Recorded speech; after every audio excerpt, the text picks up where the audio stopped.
नमस्कार, आदाब, सत श्री अकाल। Myself Ahmed sir, education @Ahmed sir. आपको पता है, एजुकेशन से रिलेटेड प्रॉब्लम्स का सॉल्यूशन ढूंढना इजी नहीं है, मगर ये प्लेटफॉर्म है जो 100% सॉल्यूशन प्रोवाइड करेगा।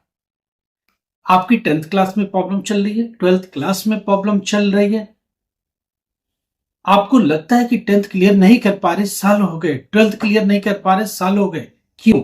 उसके पीछे रीजन क्या है वो समझ में नहीं आया। आप एग्जाम तो दे रहे हो, बार बार एग्जाम दे रहे हो, क्लियर नहीं हो पा रहे हो। क्या ऐसी प्रॉब्लम है जिसकी वजह से क्लियर नहीं हो पा रहे हो? क्या वो सब्जेक्ट समझ में नहीं आता?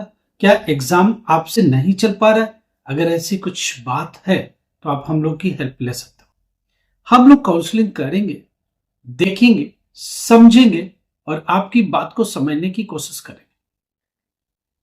कुछ बातें हैं जो एडमिशन में आपकी मिस्टेक्स हैं। फ्रेश एडमिशन के लिए जाना पड़ेगा क्या?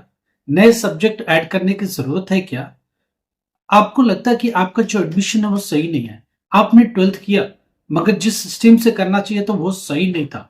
अब आपका दिल करता है डी फार्मा करना, अब आपका दिल करता है बी फार्मा करना, अब आपका दिल कर रहा है कि एजुकेशन में अच्छे से जाना है, तो क्या करना पड़ेगा, कैसे करना पड़ेगा, कौन सा ऐसा रास्ता है जिससे आप एक बेहतर लाइफ जी सकते हो, अपने करियर में वो चीजें अचीव कर पाओगे जो आप चाहते हो।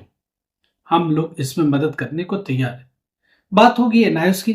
एनआईओएस का प्रैक्टिकल एग्जाम कल से स्टार्ट हो रहा है।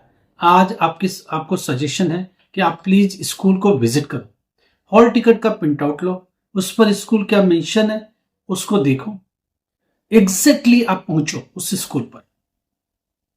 उस स्कूल पर आज डेट शीट लगेगा, नोटिफिकेशन लगेगा, कौन सा सब्जेक्ट, कितने बजे का एग्जाम और कैसे करेंगे, वो सब बातें आप करके आओ। कुछ भी लगता है डाउटफुल है, प्रॉब्लम है, आप वहां जो भी एनआईएस को देख रहा बंदा उससे बात कर लीजिए, आप उनकी हेल्प ले लीजिए, क्योंकि वो एनआईएस का कोऑर्डिनेटर है। वहां एनआईएस के लिए वो बैठा हुआ है, आपकी एग्जाम की मदद कर सकता है। एग्जामिनेशन में क्या क्या लेके आना है, कैसे लेके आना है, ये सारी बातें हम लोग कर सकते हैं। एक बात, एक स्टूडेंट का अभी सुबह सुबह फोन आता है कि 17 लिखा तो कल मेरा एग्जाम क्यों नहीं है। अब वो वहां स्कूल बोलता है कि कल उसका एग्जाम नहीं है। मैंने आपको बोला हुआ है, बोर्ड तो लिख के भेज दिया 17, क्या 17 को एग्जाम होगा, क्या 18 को होगा, क्या 19 को होगा, क्या 20 को होगा, ये कौन डिसाइड करेगा? ये स्कूल डिसाइड करेगा। बोर्ड का कहना यह कि 17 से 20 तक का ये एग्जाम करके खत्म करो, इन सब्जेक्ट का एग्जाम खत्म करो। उस सब्जेक्ट में कौन सा 17 को लेना है, कौन सा 18 को लेना है, कौन सा 19 को लेना है, कौन सा 20 को लेना है, किस बैच में लेना है और कितने बजे एग्जाम देना है, ये स्कूल डिसाइड करेगा। मैं लगातार बोलते हुए आ रहा हूं, स्कूल ही डिसाइड करेगा प्रैक्टिकल एग्जाम। एफए के मार्क्स, पीसीपी के मार्क्स स्कूल ही डिसाइड करता है। प्रैक्टिकल की एग्जाम और उसकी मार्क्स ये सारा स्कूल ही डिसाइड करता है। बोर्ड के हाथ में इसमें कुछ भी नहीं है। बोर्ड सिर्फ इतना कहता है कि 17 से 20 के बीच में इन सब्जेक्ट का एग्जाम हो जाना चाहिए। सिलेबस ये है, अब उस सिलेबस के हिसाब से पेपर बनाने की जिम्मेदारी स्कूल को है, क्योंकि वो एक सीनियर सेकेंडरी स्कूल होता है, प्रॉपर इंटरनल एग्जाम्स होते हैं। वो स्कूल का फैकल्टी वाइज सब्जेक्ट का पेपर बनाएगा सिलेबस के हिसाब से, वो पेपर ही इंप्लीमेंट होगा। सपोज कल प्रैक्टिकल है, मान लो किसी सब्जेक्ट का, उसमें से 2 प्रैक्टिकल, एक प्रैक्टिकल का पेपर बनेगा उस सब्जेक्ट का। 10th क्लास साइंस है, बना 10th क्लास साइंस, राइट। उसमें 3-4 प्रैक्टिकल्स डाल दिए, 2 प्रैक्टिकल आपने उसने डाले सेक्शन ए में, 2-3 प्रैक्टिकल डाले सेक्शन बी में। बोला दोनों सेक्शन से एक एक प्रैक्टिकल पिक करो। आप उनमें से एक एक पिक करोगे, या ये भी हो सकता है स्कूल 2 ही प्रैक्टिकल दे, बोले यही करो। ये स्कूल को राइट है कि स्कूल आपको क्या एग्जाम में देगा। एक बैच को एक क्वेश्चन दे दिया, दूसरे बैच को दूसरा क्वेश्चन दे दिया, तीसरे बैच को तीसरा क्वेश्चन दे दिया।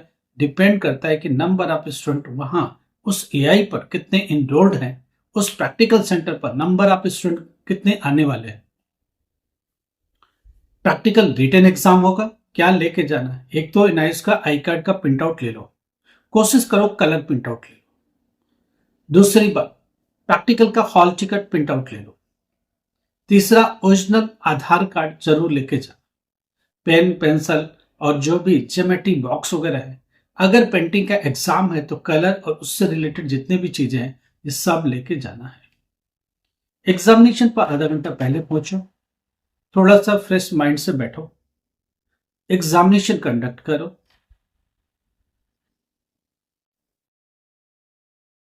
देखिए, हम लोग बैठे हैं आपकी प्रॉब्लम सुनने के लिए, हम लोग बैठे हैं आपकी प्रॉब्लम को सुलझाने के लिए।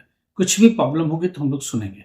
आप जाकर के सिस्टमेटिक तरीके से एग्जामिनेशन दीजिए। और क्या लेके जाना है? एक तो रिकॉर्ड फाइल लेके जाना, जिस सब्जेक्ट का एग्जाम होगा कल, जिस सब्जेक्ट का एग्जाम है उस सब्जेक्ट का record file, practical record file, जिसमें आपके 10 से 15, 10 to 15 प्रैक्टिकल लिखे होने चाहिए। अगर 10 तक भी लिखा तो चलेगा। फाइल भरी हुई दिखनी चाहिए, लगना चाहिए कि आपने एक रिकॉर्ड फाइल बनाया प्रॉपरली। वो ले जाकर सबमिट करिए। उस पर रोल नंबर लिखिए, उस पर अपना नाम लिखिए, सीनियर सेकेंडरी लिखिए, स्कूल की जगह पर NIS बोर्ड लिखिए। That's it. Record file submit होगा, 2 प्रैक्टिकल का रिटन एग्जाम होगा। वाई स्कूल की मर्जी है लेगा या नहीं लेगा, ये मैंडेटरी स्कूल की तरफ से हो भी सकता, नहीं हो सकता। स्कूल को कहानी दे दी है बोर्ड ने एग्जाम को कंडक्ट कराने की। आप एग्जाम देके चले आओगे, फिर ये कॉपियां कलेक्ट करेंगे और इन कॉपियों को चेकिंग भी, इवोल्यूशन भी स्कूल ही करेगा और एक मार्क्स ऑनलाइन लगा देगा। और यही मार्क्स लगा करके इन कॉपी को चेक करके बंडलिंग करके बोर्ड को डिस्पैच कर देगा। बोर्ड इन कॉपियों को जल्दी टच नहीं करता। मार्क्स जो आ चुके हैं ऑनलाइन सिस्टम पर, वो मार्क्स ही आपकी मार्कशीट पर सीधा चले जाएंगे, आपके रिजल्ट में सीधा रिफ्लेक्ट हो जाएंगे। बशर्ते कि कोई प्रॉब्लम ना हो, कोई बड़ा एरर ना हो, कोई बड़ा एलिगेशन ना हो। तो सिंपली यही तरीका है। एग्जाम आप स्कूल पर देते हो, मार्क्स भी स्कूल ही देता है। इसीलिए मैं बार बार कह रहा हूं, स्कूल से बना के रहो। प्रैक्टिकल एग्जामिनेशन सेंटर वही इसका मालिक है, वही इस मार्क्स को देने वाला है, वही इवेलुएट करने वाला है, वही पूरा एग्जाम कंडक्ट कराने वाला है। बोर्ड का कोई भी रोल नहीं है। जरा कुछ और भी बात करते हैं। लगातार प्रैक्टिकल होता रहेगा 17 से लेकर के 1 अप्रैल 2026 तक कंटिन्यू चलेगा। स्टूडेंट ये पूछ रहा कि थियरी का हॉल टिकट कब आएगा? 20 मार्च के आसपास आएगा। बोर्ड 19 मार्च भी बोल रहा है। मैं लेके चलता हूं, लेट फेट हुआ तो 20 मार्च तक आ जाना चाहिए। सरकारी काम में कई बार डिले होता है तो डिले ही होता चला जाता है, इन चीज को समझ के चलो। दूसरी बात, एग्जाम फर्स्ट वीक का थोड़ी गुंजाइश कम हो गई है, सेकेंड वीक ऑफ अप्रैल से शुरू होने के चांस है। या तो फर्स्ट वीक के एंड से या तो सेकेंड वीक के स्टार्ट से ये एग्जाम होंगे। इसमें एक पेज है, कई स्टेट्स में इलेक्शन डिक्लेयर हो गए।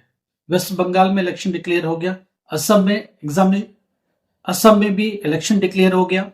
इस डेट्स को अब रिवाइव करेगा बोर्ड, रिवाइज करेगा। हमने आपको बोला था बोर्ड क्यों वेट करता है, इन्हीं चीजों का वेट करता है। इलेक्शन कमीशन का डेट्स आ गए, उस डेट को लेकर के अपने जो बनाए हुए टेंटेटिव डेट्स है उसको आगे पीछे करेगा। जिन डेट्स पर इलेक्शन अनाउंस है उन डेट्स पर एग्जामिनेशन नहीं होंगे, ध्यान रखिएगा। तो ये कुछ लेटेस्ट डेवलपमेंट है जिसमें एडिशन और सबसेक्शन की गुंजाइश बनी रहती है। तो बहुत सारी बातें क्लियर हो गई। एक तो प्रैक्टिकल एग्जाम की डेट शीट आ गई। प्रैक्टिकल एग्जाम का एग्जाम 17 मार्च से, इनफैक्ट टुमारो से स्टार्ट होगा, जाएगा 1 अप्रैल तक, 19 मार्च को आएगा। एग्जाम स्टार्ट होगा 2nd वीक ऑफ अप्रैल से, एग्जामिनेशन जाएगा 2nd वीक ऑफ मई तक, पूरा जाएगा क्योंकि इलेक्शन डेट्स को अब हटाना पड़ेगा। उसके बाद इसका जो रिजल्ट है वो जून एंड तक आता है ऑनलाइन। डिजी लॉकर में रिजल्ट जो अपडेट होगा अप्रैल 2026 एग्जाम का, वो होगा जुलाई 10 तक।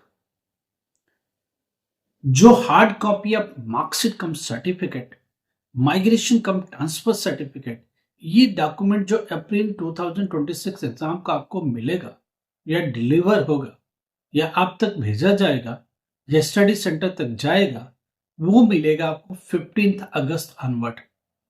15 अगस्त से पहले पॉसिबल नहीं है। तो आप कहीं एडमिशन लेने जा रहे हो आप कहीं एडमिशन की प्लानिंग कर रहे हो, आप किसी काउंसलिंग में टेक पार्ट कर रहे हो, तो ये चीज दिमाग में लेके चलो, इन डेट्स को दिमाग में लेके चलो। क्या होगा, कैसे होगा, क्यों होगा, वो आप देखो, अपने हिसाब से देखो, कुछ ना कुछ बेहतर करने की कोशिश करो। कुछ भी लगता है कि आपका आपने 12th पास कर लिया, ग्रेजुएशन में आपको जाना है, परसेंटेज नहीं है बीए के लिए, बीकॉम के लिए, बीबीए के लिए, आप वर्किंग हो, बीए बीच में छोड़ चुके थे, वापस से रिस्टोर करना चाहते हो, ऑनलाइन मोड में एग्जाम मिलेगा, बीए का, बीकॉम का, बीबीए का, बीसीए का, बीएससी का, एमएससी का, ऑनलाइन मोड। आप टीचर हो, आप वर्किंग हो, एमएससी ऑनलाइन मोड ले लो, बेस्ट है, क्योंकि वो काउंट भी होगा, एक्सपीरियंस भी काउंट होगा, दोनों चीजें साथ साथ चलेंगे और एक बेहतर रास्ता आपको मिलेगा। एमबीए भी ऑनलाइन है, एमसीए भी ऑनलाइन है, बीसीए भी ऑनलाइन है, और एक बेहतर रास्ता है और बेहतर कल बनाने की कोशिश है और बेहतर करियर बनाने की कोशिश है।